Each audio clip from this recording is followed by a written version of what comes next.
Monday, everybody. Welcome to Magnetic Mondays, sponsored by Lead Magnet. And myself, my name's Ernest Arica, CEO, founder of Lead Magnet. Thank you all for joining in today.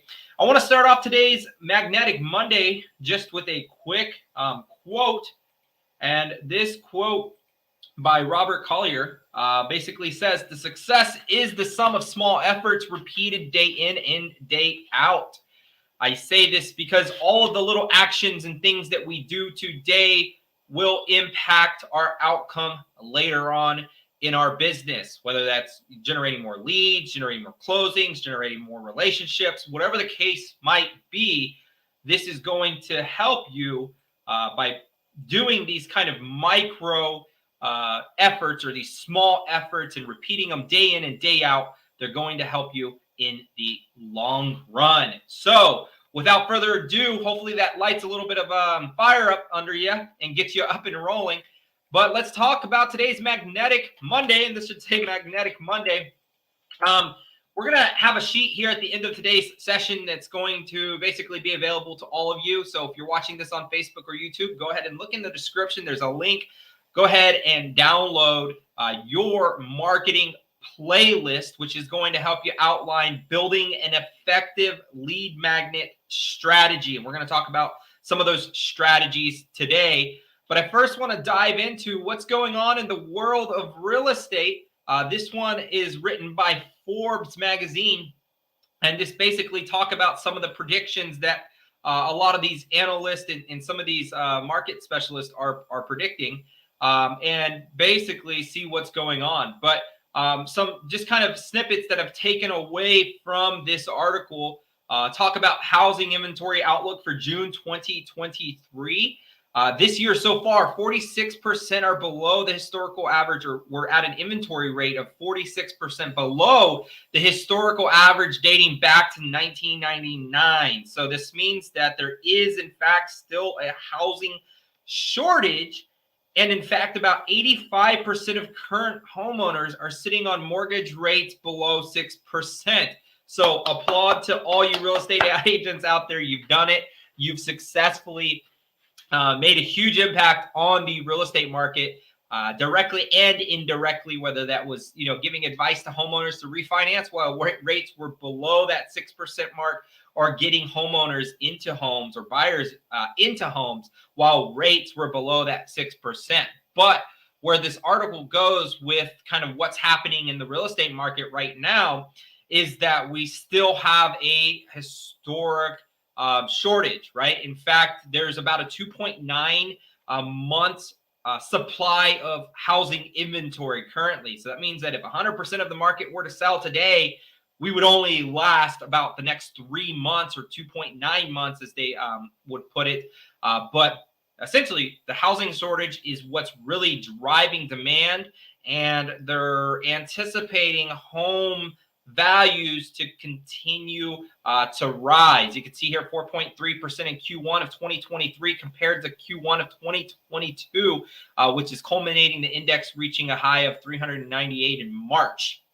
So we are still seeing home prices rising throughout the country. There are some pocket areas where home values have become stale and are actually starting to dip just a little bit. However, with the lack of inventory and the demand from buyers needing homes or wanting homes, we're going to continue to have this kind of positive forecast for the housing market. Some are, in fact, foreseeing a sluggish recovery as long as rates stay between 6 and 7%. You got to remember, a lot of the housing market pre-2022, 2021 were actually driven by those historical low interest rates. So now that rates are going up, the market's kind of stayed in its winter chill process. At least that's what we're seeing and analyzing from some of the experts' advice and some of these data points that we've seen. So that is what is going on with the world of real estate. Comment or in the comment section, wherever you're watching this, post or comment whatever you're seeing in your area. I'd love to know what's going on in your area. And that kind of leads us into our topic today, which is building an effective lead magnet strategy. So creating compelling lead magnets that are going to attract potential clients. After all, today's session is labeled Magnetic Monday. So we're going to talk a little bit about what you should be doing and give you a step-by-step, or at least the first 3 steps. If you want the other additional steps, because if we went over all of them, this would be a little bit of a lengthy session. But at least the first 3 steps. If you want the remaining 4 to 5 steps and download this in a PDF file, go ahead and click the link in the description or post above and get your access to this documentation here where we talk about building an effective lead magnet to attract potential clients. So the first step, as always, any good marketer will tell you, is identifying your target audience. So clearly defining your ideal client or target market and understanding your needs, pain points, and desires to create a lead magnet that specifically addresses their concern. So far too often, I see this even in my local market. Agents just basically turn on the water spigot and start blasting as many either renters or whatever the case might be. They start blasting and trying to spray all the and saturate the market with just whatever low-hanging fruit they can. I personally built my real estate business off a very, very unique niche. And in fact, this niche is becoming more and more popular today as homes sit on the market longer. And that was through expireds. So what I did was a little bit different than what most agents do, because what most agents do is they come in, they join a brokerage, they get all their training, they learn how to market, and they look for somebody to build them their business. Yes, I did in fact start off on a real estate team. They did help me do that. But the way that I separated and kind of went out on my own journey to get away from having to rely on somebody to feed me was I went out and did my own thing. So what I started doing is calling expired home sellers, right? And I came up with a very unique script that I'd be more than happy to share with you all on Wednesday. And that script basically would convert those expired home sellers into appointments, right? So what I did was I identified my target audience and I understood their needs, right? Understanding their needs was a very, very crucial part to this process in creating a compelling lead magnet. And you got to understand their pain points. So whether that be expired listings or FSBOs or first-time home buyers or relo or whatever the case might be, you need to understand the reason why, right? Understanding the why will explain those pain points to you, and this will help you create a more effective lead strategy, right? Everything is becoming more and more niche specific, meaning that you can no longer just take your website. So for example, I can't go to my website and just search for all of the home listings and then just go and blast them onto the internet, right? This doesn't work anymore. And I say that because I've done that in the past and it did work. It used to work when you were able to basically take your link and go into a bunch of groups and a bunch of forums and just start blasting this link out and driving clicks, right? And I say it worked because what you need to have set up is an effective strategy, whether that's doing that strategy or a back-end strategy, meaning that your website is designed to not only capture leads, but it's also designed to build interest, meaning that you have some tools that you can install onto your website, which will help you identify who has been on your site, right? So there are things like Facebook pixels, Google tags that you can embed into the header section of your website that basically place an unobtrusive piece of JavaScript that enables you to stay in front of that website traffic for the next 30, 60, and even 90 days, right? And I'm saying this all because within those unique audiences that you're creating by driving clicks and driving people to your website, you're able to actually use the URLs of which they're landing on to retarget them. So for example, here is a property right here. It has a specific href link that they're landing on. And in my Facebook pixel, I can go into there and create an audience around people who've landed on 5543 Walden Walk. And to do this, you can then start retargeting them. So I know this is a 3-bed, 3-bath home. I can go onto my website now, and I can leverage my Facebook pixel to go ahead and filter out by 3-bed, 3-bath homes for sale in San Antonio. I could even set a minimum and maximum price. So you're going to build what KV Core calls as a squeeze page. Chime might call it like a landing page, and there are other systems out there that provide you a website that you could do this, right? So now what I would do is I would take this link and I would start retargeting those people that have landed on that link that was a 3-bed, 3-bath home. And I'm going to write a specific topic or headline or primary text that aligns with my target audience's interest. So now you can see how we're moving into step 2, right? Where we've identified our audience. Again, that could be somebody who's visited a specific link. It could be somebody who it hasn't even been on your website, but you're going to target them because maybe you're using like RedX or Vulcan 7 or My Plus Leads, which we'll put links to down in the comment section below, to really kind of hone in on your identifying your target audience, right? Because you got to do that. That's step number 1 to everyone's effective and their best performing advertising strategy, right? So identify your audience. And then once you do that, you need to select a topic that aligns with your target audience's interest. So you need to provide a solution to a specific problem they face, right? So for example, 3-bed, 3-bath homes. Your solution to that, had I done this and set this up as a retargeting ad, would be that, hey, you've missed some of these 3-bed, 3-bath homes, but have you seen the ones on the link below, right? You got to create value that's relevant and aligns with the audience's interest. Now, I want to flip it just a little bit because you're probably saying, well, that's not really an audience. And you're right. But let's say my audience was first-time home buyers, right? I've identified my audience. Now I need to identify some of the pain points that this audience has. What are those pain points? We can look at things like they don't have enough reserve funds for a down payment. They don't have maybe the credit score they need to unfortunately be able to buy at the time being. Maybe they don't have the job history. They have a lot of pain points, right, that are accumulated into that specific target market, right?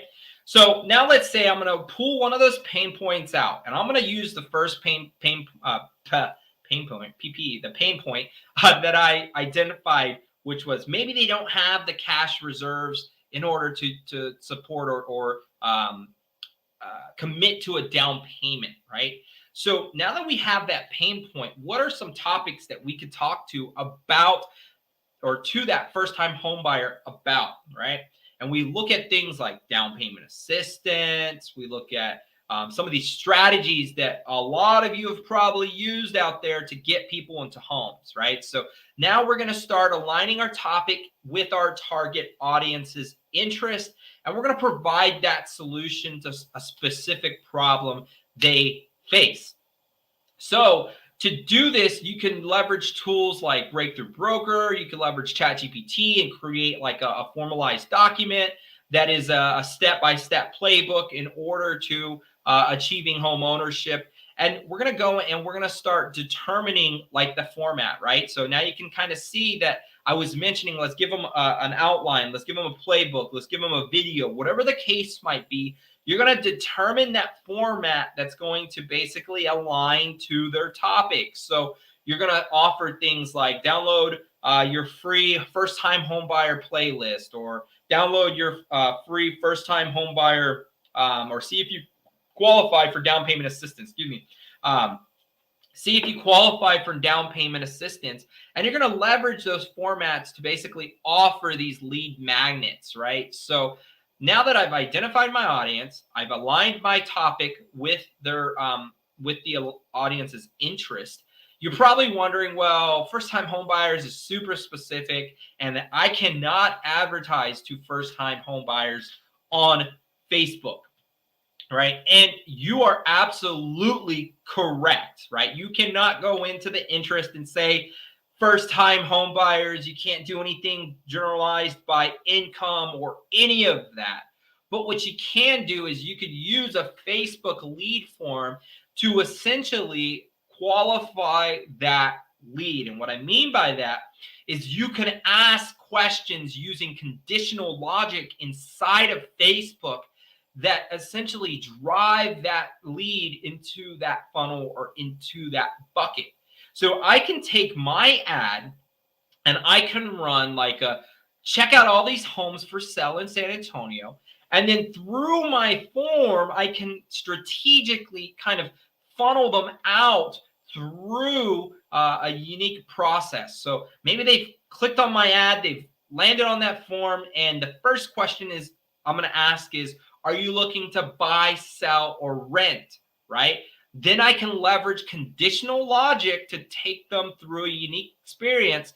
So for the user or the engager who answers buy, it's going to be a different path than if they answer sell, right? So if they click on buy, I can say, are you a first-time home buyer? Are you looking to buy your first property? Yes or no. If they say yes, I can then take them through like, hey, are you interested in learning how some first-time home buyers, you got to be careful with how you word it, but some first-time home buyers are taking advantage of city programs that help you get into a home with as little as 1% or whatever the city minimum is, right? And now you can see how you can take them through this lead magnet. You offered properties, they've clicked on it. Now you've taken them through this conditional logic step, and now you're qualifying them, and you could have them spit into your CRM of choice, whether that's our CRM. So we do have a full-blown CRM lead magnet with a bunch of follow-up campaigns, a bunch of AI built into it, everything you're going to need to effectively convert that lead at a higher rate than most other CRMs on the market. So go ahead and check that out. GoLeadMagnet.com/realtor, and you can see that CRM for yourself. But we've effectively created this we've created this funnel, right? So we're creating this lead magnet that's acting as a funnel, and we're drawing those leads to it. So now that we've kind of done these steps, if you want to know more and how to put all of this together, go ahead and click the link in the description, and we're going to send you this in a PDF format that outline the 7 steps to performing and setting up a compelling lead magnet to attract potential clients. Not only can you do this for first-time home buyers, you can do this with expired, you can do this with FSBOs, you can do this with whoever your target market is. It doesn't have to be that specific scenario. This is how we've been so effective at Lead Magnet in setting up ads for real estate agents like yourself and helping them generate amazing results, whether that's $4 or $5 a lead, whether it's Google pay-per-click. You can not only set this up on Facebook, you could set this up on YouTube, you could set this up on Google. The idea behind it stays the same. Identify your audience, choose a compelling topic, and determine the format that best suits your topic. So is that offering like a download your free homebuyer guide or download your expired listing guide? Now, to do these, you can leverage tools like Canva. Canva is a free tool, and they have a paid version if you want their pro stuff. But they have a tool where I can go and create a document, right? So I can go into Canva, and I can say something like everything you need to know about your expired home, right? We can add text here. So we could add, that's the heading. I can add a body into here. And what I want to do is actually do this live with you all. So let's go into a new chat here.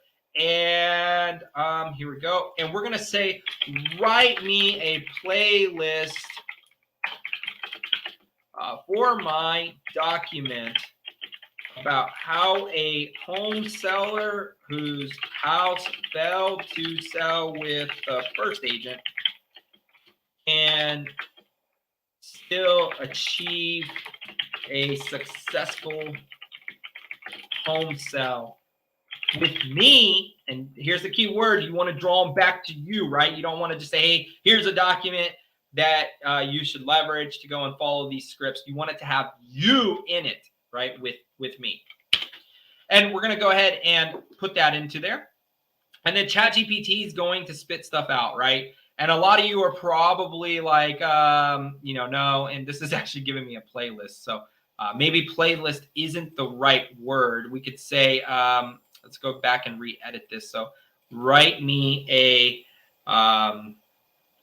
let's just call it, write me steps for my document. There we go. And we'll say steps instead of playlist. I kind of had a hunch that it was going to spit out a playlist.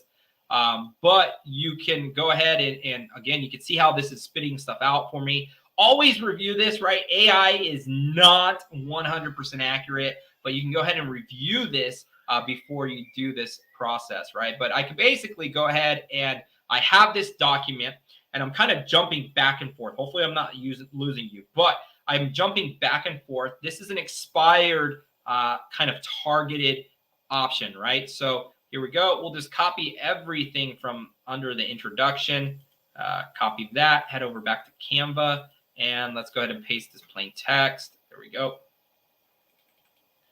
And I want to center this just to make it look nice. And let's just add a space. Let's see here. They have spaces. All right, so we'll just hit enter and give it some spacing. You could even add images. So if you wanted to, at the top here, let's go ahead and add an image. So you could go ahead and put a image into here, right? So there's design. And then there's even AI write, right? So if I wanted to, I would just go to, there's the design. You could really kind of format this as you see fit. But going into uploads here, if we go over to, let's just show a picture of a home, right? Like a funny home, something that's capturing and engaging. So we could do this. So there you go. And then we'll go ahead and give this some more spacing, right? So boom, you now have a document, right? And you can sign this off at the bottom if you wanted to, but you have a document now that you can leverage as that low-hanging fruit to offer to those website visitors, right? So now that we have that format, you can now start running your ads and offering. And there's a couple more steps. Like I said, go ahead and click the link in the description for more for the entire playlist here, our playbook. But basically, that's kind of the third step in creating an effective lead magnet. If you have any questions, like always, reach out. Go ahead and reach out to us. This has been how to build an effective lead magnet strategy, at least the first 3 steps. There are a total about 5 to 7 steps. So if you want the remaining ones, go ahead and click the link in the description. Let's get you hooked up with this document so that you have your own lead magnet strategy playbook, and you can go ahead and implement this into your business today. Like always, if you're looking for done-for-you services, reach out to myself. I'd be more than happy to help you get your ads set up and get them rolling and have you start producing more closings this year. Happy Monday, everybody. My name is Ernest Enriquez with Lead Magnet. You've been watching a Magnetic Monday. We'll be back on Wacky Wednesday, and we'll talk a little bit more about how to really follow up and how to do some more successful lead strategies. Happy Monday, everybody. Have a good one.